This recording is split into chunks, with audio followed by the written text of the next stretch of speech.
everyone, this is Sam and you're watching Pretty and Peachy. So I've kind of filled with my lighting a little bit, so hopefully it's better.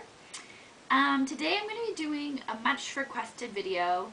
I've kind of always put it off because there's a lot of other great videos, like Vivid Makeup does a great video on how to pin curl, but today I'm going to do a video on how I pin curl and how to pin curl and the different kind of pin curl terms that I use so that when you're watching my future videos you can better understand what I'm saying.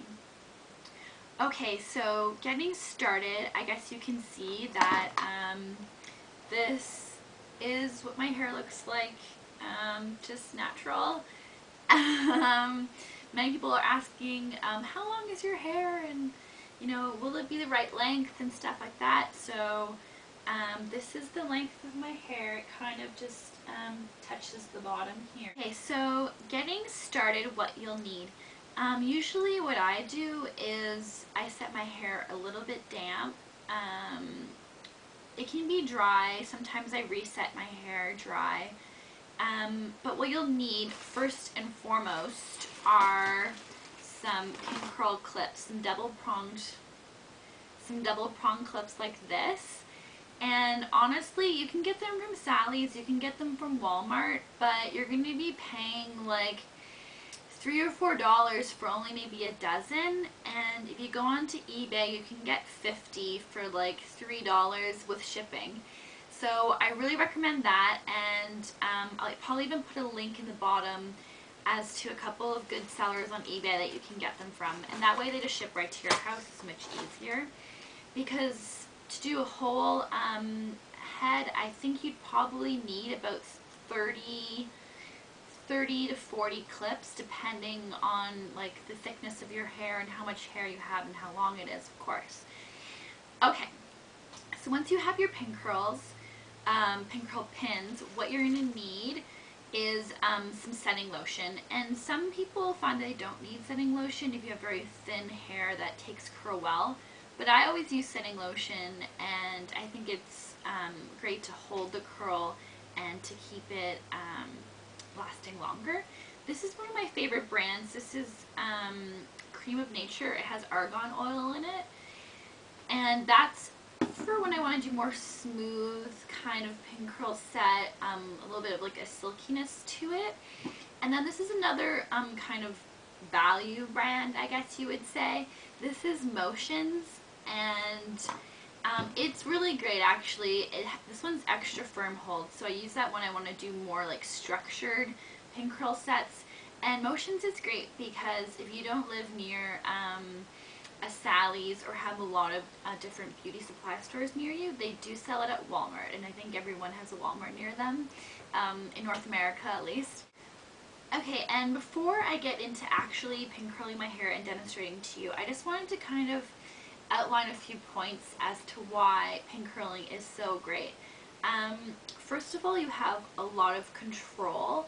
If you want to do big curls, if you want to do small curls, if you're using rollers or curling iron, you'd have to buy different sizes of each, and with pin curls you can just adjust it using your pins.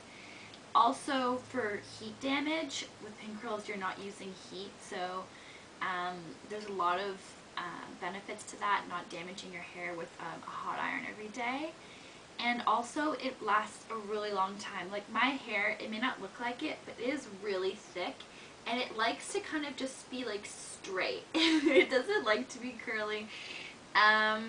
So to get it to curl and to last more than an hour, because I think everyone's gone through that where they curl their hair using a hot iron, and then like an hour later or 2 hours later, maybe you've gone out and maybe dancing or something like that even, and it's just like, what? It's not there. So pin curls are great. They can last like up to 3 days even. I've had pin curl sets last 3 days. It's kind of like a mini kind of perm almost. Okay, so besides that, let's get started. First thing you want to do is decide what you want to do with your hair. You want to use a setting pattern, or if you're more experienced, you can kind of just freestyle it. But what I like to do is just section my hair. So taking a thin comb like this with a rat tail end, just section your hair off. Okay, so now that my hair is all sectioned off, you can kind of just leave the back. Start with the front. I always usually start with the front of my hair, my bangs, because I kind of feel like that's almost the most important part. If you get that right, then you're good to go. Okay, so there's a couple of different pin curling techniques that I usually talk about. I usually mention like elevated pin curls or flat pin curls, rows, columns, all these different things that people may not be familiar with. So basically, like, if you were to section your hair off, that would be a column, and then this would be a row. So just one kind of square, like inch by inch section of hair, and that's usually how I do it. If you have longer hair, then you'd want to make even smaller sections, and if you have shorter hair, then or thinner hair actually, then you can get away with putting even like larger sections in if you want just more of a wave. So basically right now I'm going to do an elevated pin curl, and what I'm going to do is first take some setting lotion, and this is a dry set. I don't always do a dry set, so just take some setting lotion in your hand and wrap like this.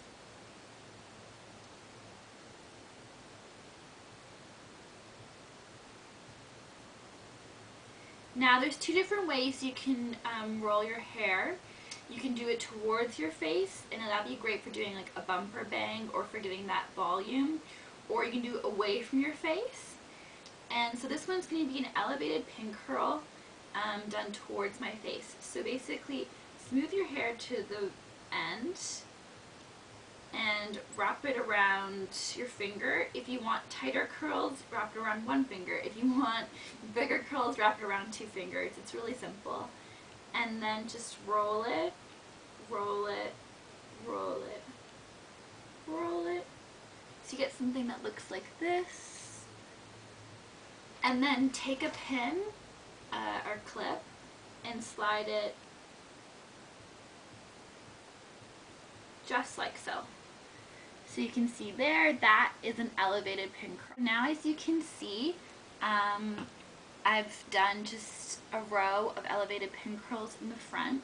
Usually I just do elevated in the front. I wouldn't do it on the sides unless I really wanted volume or that was the look I'm going for. But, and at the top I just did some pin curls that have a skip. And I'll get to it. Okay, so now I'm going to show you what a standard pin curl looks like. Sectioning off the side of my hair, you can pull the rest of your hair away. So you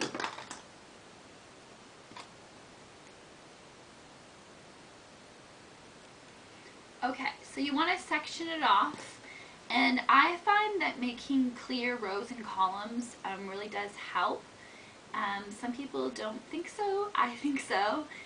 Sometimes it's not as necessary, but to give a more polished pin curl, it definitely helps if you keep clear rows and columns in your grid, which is basically like the rows that you do your pin curls in, and also to keep the directionality consistent.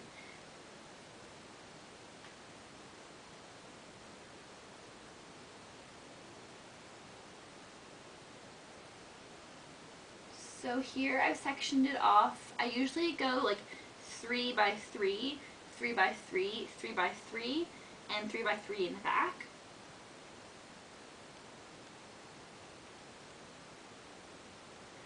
So I've taken one section, applied a little setting lotion, and then again just take the hair and go to the end.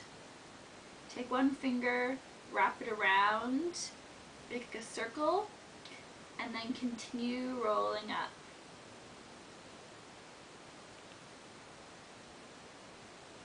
And if you've rolled this far and you feel like the curl is too big, it's very easy just to roll it down against itself and make the curl a little bit smaller. So continue to roll up.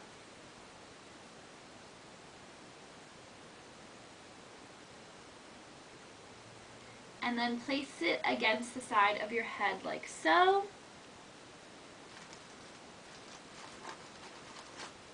Take a clip and clip it down, just like so. See, it's really simple. I think you guys can get it, and I'll continue on with this side of my hair and come back.